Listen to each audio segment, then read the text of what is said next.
Welcome to Think Big with Dan and Qasim. Join hosts Dan Melnick and Qasim Masood as they explore big ideas, limitless possibilities, and engage with visionaries, entrepreneurs, and thought leaders who dare to dream big, get inspired, motivated, and find practical tips for personal growth. Think big, dream bigger, and ignite your potential. All right, welcome to Think Big with Dan and Qasim, and our guest today is Paul Muto. So, Paul, if you want to go ahead and introduce yourself, tell us where you live and what you do for a living. Hi, I'm Paul Muto. I'm one of the owners of Scenic Supply here in Orlando, Florida, and we are a specialty paint manufacturer supplier to mainly theme parks, specialty construction, you name it, we handle it.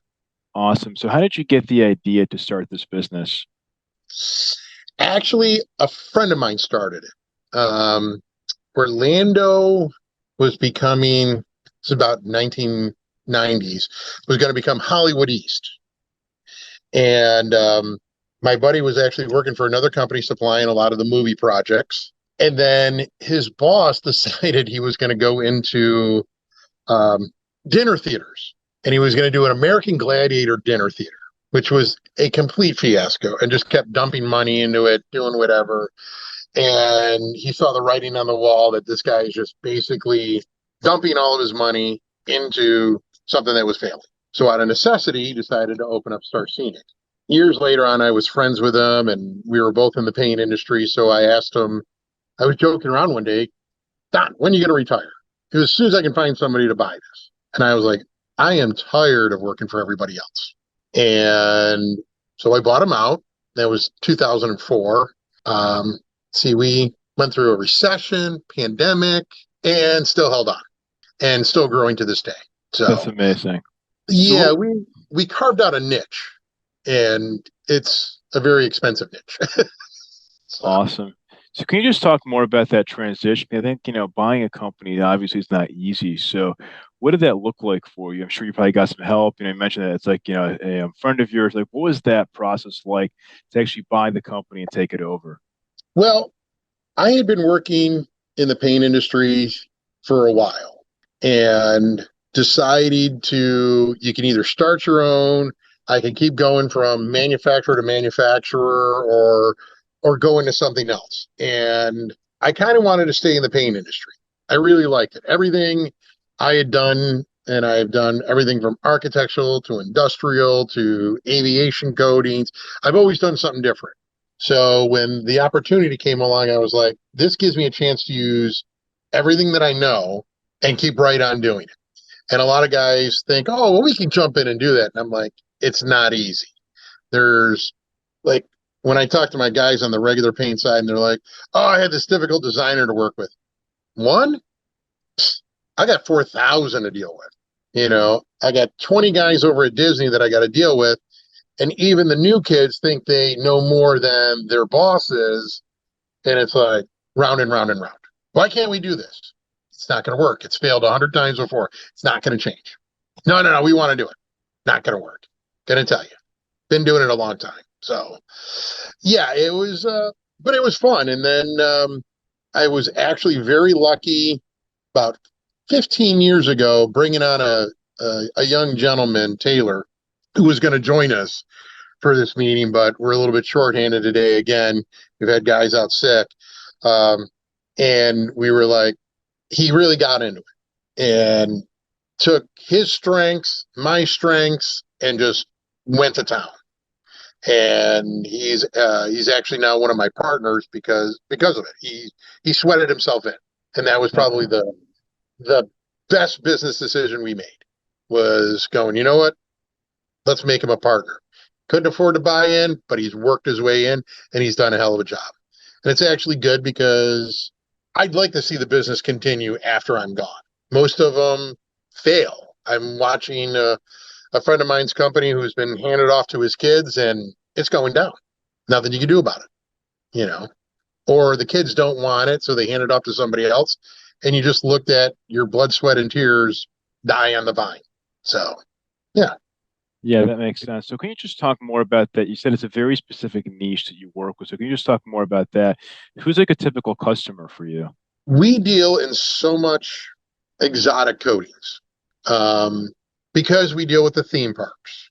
Um, Disney World, Universal, SeaWorld, the big three here in Orlando. You got to remember, there's no downtime. Okay. And what most people don't understand, like Main Street USA, and this is no secret, so I'm not going to, as soon as the park closes, they're cleaning Main Street USA. But then there's also guys in there to touch up paint, fix something, and everything else going on. And then at the end of the night, the whole thing gets a fire hose down it to wash off any dirt that those people might have done. So thinking, well, that's not that big of a deal. And I go, well, if the park shuts down at midnight, by the time you get the guys cleaning, setting up, and doing everything else, you roughly have about 4 hours to get everything done and then back open and then hope that it holds up. So you just can't go in there. I had one of my competitors was trying to go in there with a really nice caulk material, and we're like, it's not going to work. It's no, you don't understand this product. I go, you don't understand the environment you're going into. And I tried telling the manufacturer, going, it's not going to work. Vertical, blah, blah, blah, going to be great. Horizontal, not going to happen, not going to hold up. The material lasted about 5 minutes after it was down because there was nothing it could do. It was not made for it. And that's the things you run into is people trying to bring in products or do things that are not going to work. But again, you're going to go, it works everywhere else, not in these instances. So, and that's, we run into, like we work with a company, and one of the materials they use for NASCAR, it's for when they crack the asphalt in a race. I can put a bead down and 5 minutes later, cars can do 200 miles an hour over. Expensive? Yes. Does it have a purpose? Yes. Am I using it everywhere? No, because nobody else needs that type of product but these guys. So that's what we run into. That makes sense. So would you say all of your business is B2B, or do you do some direct to consumer too? Like, what does that look like?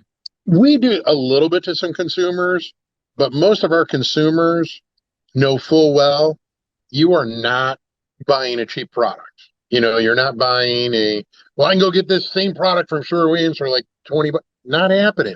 The type of product that you're buying is $50 to $100 a gallon. And the only place you're going to get it is from somebody like me or a specialty supply house. You're not going to go and find this. Back when Home Depot and Lowe's were all doing their faux stuff, they'd be like, I can go get Venetian plaster for 30 bucks at Home Depot. You go right ahead. See you later. Fine. And then these people, I'm having problems. Go back and talk to Home Depot. Don't talk to us. We know our products. We train our guys. We send our guys to training seminars. Like right now, I've got a couple of my guys that are going off to different manufacturers training seminars so they can take over knowing what I know and really kind of going, oh, if it's this stuff on the decorative side, concrete side, you need to talk to this guy. This one on the industrial, you got to go talk to this guy. They're still going to be here, but they'll be able to help everybody else in the store. Where normally guys will come to me, hey, we're looking for this one product will do it. And they'll be like, how do you know this stuff? I just do. 30 years doing it. So you're saying basically if someone's going to buy directly from you, it's people who really value the high quality paint. They're like, listen, I'm going to pay more, but I know it's higher quality, and that's why I'm buying it as opposed to going to Home Depot, for example. Correct. And they know that you're going to get, like, if they're not talking to me, they're talking to one of the other guys. They're going to know what they're getting. You got a problem, we can diagnose it over the phone. We can help you, oh, send me a picture, blah, blah, blah. And we tell people, as soon as you have a problem or you think you have a problem, stop. Automatically stop. And some people do, and they'll call us up and it's like, oh, no, you're fine. It was going to do that. That's no problem. You're good. Other ones are like, well, so-and-so told me to do this. And so now it's even worse than it was. You took an easy fix and made it more difficult. And that's kind of some of the things that we try and help our people. Ours are not like, even my partner's like, you spend too much time with the customer. You should be doing more. And I'm like, we're not Home Depot. We're not here to sell you, something and walk out the door and see you later. Oh, you don't like it? Fine. We're just going to return it. We're not returning it. It's our money. We're not a big corporation. We don't have the pocketbook just to sit there and go, look, if you're buying this $100 gallon of exterior metallic paint, we're going to tell you everything good, bad, what you should do. But if you don't want to follow the directions, that's on you. So That makes sense. So are you guys mixing paint in the like, in your facility too? Somebody wants to match a certain color. Do you do that and ship it to your customers? all day long. Yeah. We do computer matching, but mostly eye matching because with some of our specialty stuff, there are no computers, especially on a lot of the textures and specialty goods. So it's eye matching. Plus, one of the things that we did when I first bought the company was making files of everything, anything that went out the door. So whether it's our lacquer matches, our industrial matches, we have formulas of it. And yeah, so we're doing anything and everything. There isn't anything we can't do because between powders, liquid, specialty colors that we deal with, we hit it every time. And guys will tell you this, though some of our customers, like on our lacquers, I buy my clears and all this from somebody else. How come you don't buy and all I get is your matches? And they go, yeah. Okay, well, we're either going to charge you more for your matches or you can start bringing the rest of your business to us. I'm not going to handle just the headaches for you. And I actually had one guy go, well, just give me my formulas. I'm leaving. And I go, they're not your formulas. They're ours. Okay. I have it here so I don't have to rematch it every time. No, that's not how it works. Yes, that's exactly how it works. So you have like a full database of all your customers and all the different colors that they've ordered and the matches that they've made. We actually got away from doing the computer files like everybody else was doing. So ours are actually physical and we can look at them. And guys are like, how do you know this is correct? Because I pulled out our color formula. We have a sample on there. Not a problem. So like when somebody goes, I need agreeable gray. What do you want it in? House paint, lacquer, industrial. We've probably made it in about 300 different products. And they go, yeah. So So go ahead. no, yeah. Now, I was just curious. So, with all this in this scenario, you mentioned that you have like more like a manual process, of course, like with paint, you have to mix it, right? But like, what is the role of technology in your business? Like, communicating with your customers, obviously, like your shipping product, like what does that look like? Well, a lot of it, we do a little bit of technology. I mean, we do it with a lot with the email. A lot of guys are like, you should be doing more Instagram and stuff along those lines. And we've dabbled in it. It's just that a lot of times I can't show you what we're doing because of our NDAs with the theme parks. I can't. I can show you 6 months from now, but I can't sit there and go, oh, look, like, I I joked around on one that I was doing a black light paint, which had to be done under black light because they wanted it to look the same under regular light and black light, which is virtually impossible to do, but we were able to get it. So I'm mixing it under black light and everything. And I was doing a little video of it and I posted it, but I didn't say what it was for or anything along those lines. And one of my theme park guys was like, I know what that's for. And I go, so do I, but I didn't say what it was for, did I? He goes, no, you didn't. And I didn't tell you what I was mixing, right? And he goes, no, you didn't. He goes, but the video did look cool. Got it. A lot That's of stuff awesome. we do looks cool. A lot of people look at our stuff and go, what's this thing? We don't see your paint. My paint is everywhere. And we don't have just customers here. We ship worldwide. So with some of our specialty contractors, I just, the Capital Center or Capital One's headquarters in DC, we just got done doing. We've got God knows how many other projects are for theme parks around the country or actually around the world. And, guys are like, you got to show some of this stuff off. And I'm like, we can't. I mean, I could probably show you stuff from Harry Potter 1 now, but I couldn't when I was first doing it. And I sure can't show you anything about Epic right now at all. So, but yeah. That makes sense. So, obviously now in 2023, it's the age of AI, right? So, are you utilizing AI in your business? And if not, like, where do you see AI taking things in the paint industry? Good question. And I'm going to see it more, and I will tell you, in advertising. And that's it, really. That's, look what we can do here and blah, blah, blah. Because how are you, like, even some of my artists right now are complaining about some of the AI stuff and going, look, they're trying to do AI pictures of what I've done, and it looks like nothing like that I've done. Okay. Well, people want the art. I want a Da Vinci painting. I don't want an AI picture that I printed out on my printer and go, well, look, this is what happened here. Like Michael Eisner didn't understand that years ago when he got rid of the Disney animators. Disney animators can draw a cartoon monster character in 5 minutes, but then they have to give it to the computer guys to program it. That takes them 9 months. And they're like, no, but AI is going to be better. And I go, but AI can't come up with it. They have to copy right now, have to copy something and go, well, this is our AI version of it. Okay. Now, maybe later on it's going to be good. But in the paint industry, I mean, we have to put paint on the wall. What's AI going to do? Unless you're talking it's going to be an AI robot painting it on the wall, you know, and most computer color eyes can only really read clean samples. They can't read textures. They can't read other stuff. I mean, I'll have a computer tell me can't hit it, and then we'll hit it. There's too many factors. You know, the human eye is actually better than the computer eye when it comes to matching colors, unless you're red eye colorblind. But, you know, other than that, that's, you know, some of the stuff you do.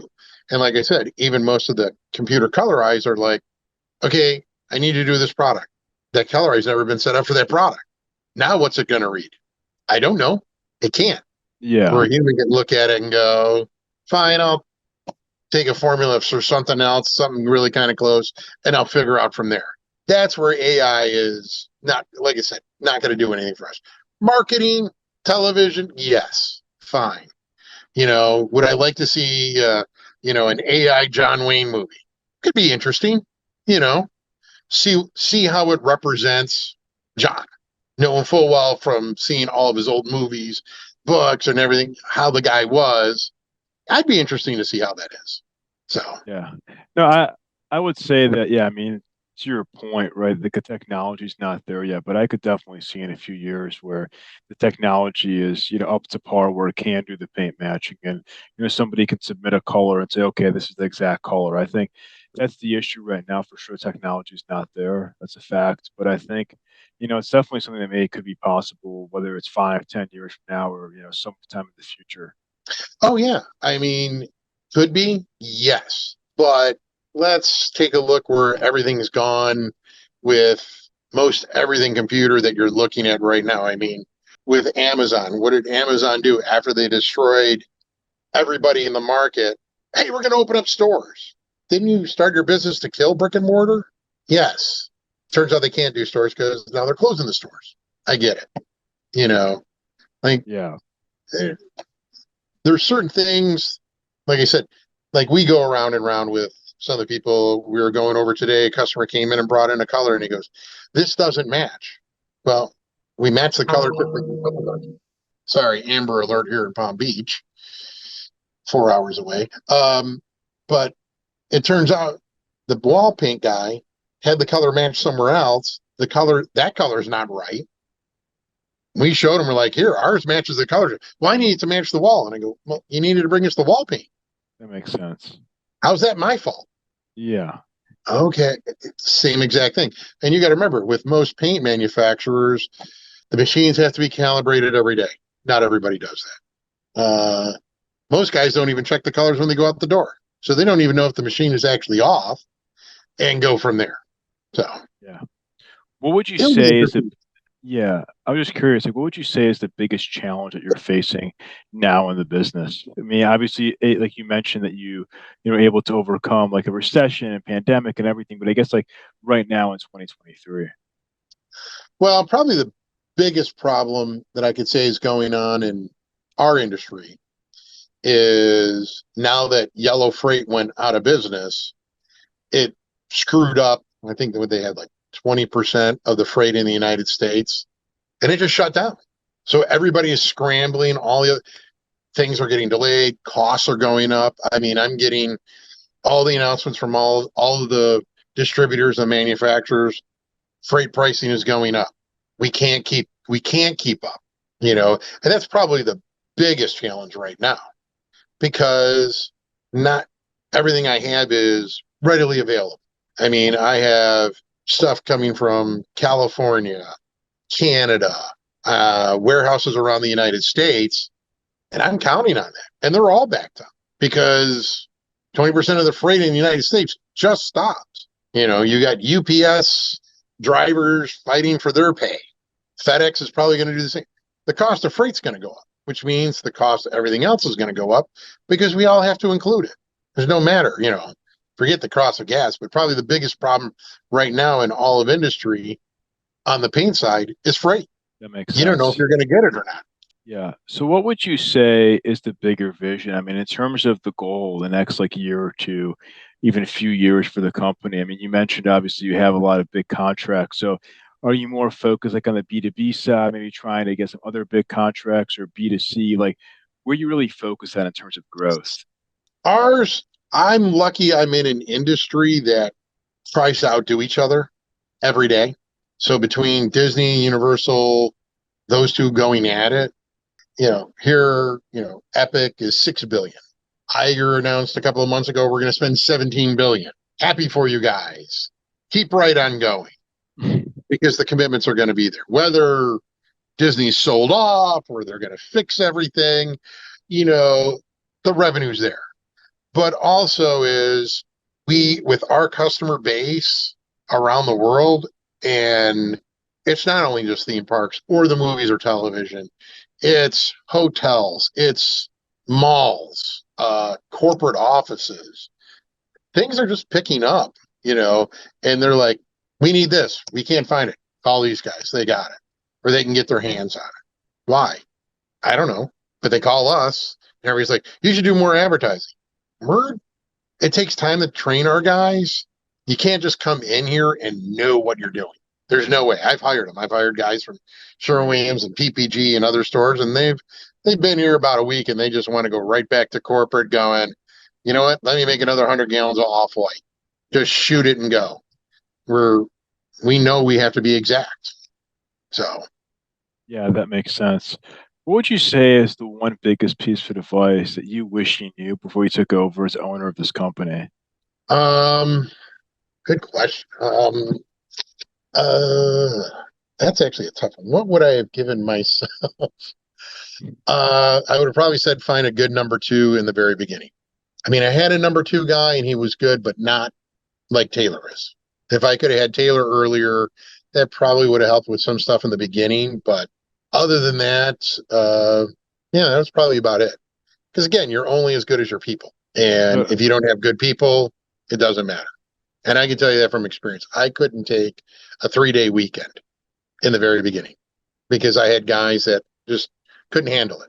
If I came back, it'd be like I'd spend 2 weeks cleaning up, being gone for 1 day at work. right. And I never understood that. But then it's what happens when you don't have a good number two. And Yeah, for sure. I see a lot of businesses that don't, where they don't respect the number two enough to handle it. I mean, I can actually take a week's vacation and not have my phone ring once, which is great. I love it. Spend time with my family and never have to worry about my phone ringing. Yeah, it's great. And they also know that they can do the exact same thing. So 100%. I think, to your point, right? I mean, that's I think a definition of success, right? When you built out a system so good that you can go on vacation and not have anybody call you and you can just not have any worries about the company. Like that's really when you build things out in a very good way. yeah, I mean, like I said, I wouldn't mind if they call me. Oh, we got this problem. But they, giving my number two the full authority on you're here, handle it, do what you think needs to be done. You're money wise, you're not the same as me, but you have the full authority. You want to pull the trigger on something, pull the trigger. And that's the only way he's going to learn. He has to learn how to run the business as he runs the business. I mean, I pawned a lot of stuff on him and he doesn't realize it, but it's for him to learn the business because he's not, with most of them, yeah, you can go off to college and learn stuff, but you're still not going to learn everything. And until you physically do it, then it goes. Makes sense. So if somebody watching this wanted to reach out to you, do you mind sharing your website or the best way to get in contact with you? The website is probably the best, Star Scenic, www.starscenic.net. And we tell customers not all of our products are on there, but mine and Taylor's emails are both on there. And you can easily go there, peruse some of the stuff. And if you can't find something on there that you're looking for, shoot us an email. Because if it's not, if the product's been discontinued or the local guys you talk to said there's no such product, which is we hear a lot and then we show them like, yeah, this product will do this product will do that. And then they're like, well, how come I don't know why. I don't know what your guy knows at your local store, or how come I can't get this? Because it's not at Home Depot, it's not at Lowe's. They're not going to have it. Sounds great. Well, Paul, we're rooting for you. Thank you so much for your time. Thank you. Hopefully you guys keep growing and reach more customers the next, year or two. I'm hoping for more than that. Yeah, even more so. Yeah, exactly. Thank you so Yeah. much. Oh, you're welcome. Thanks. All right. Mhm. Bye. Bye now.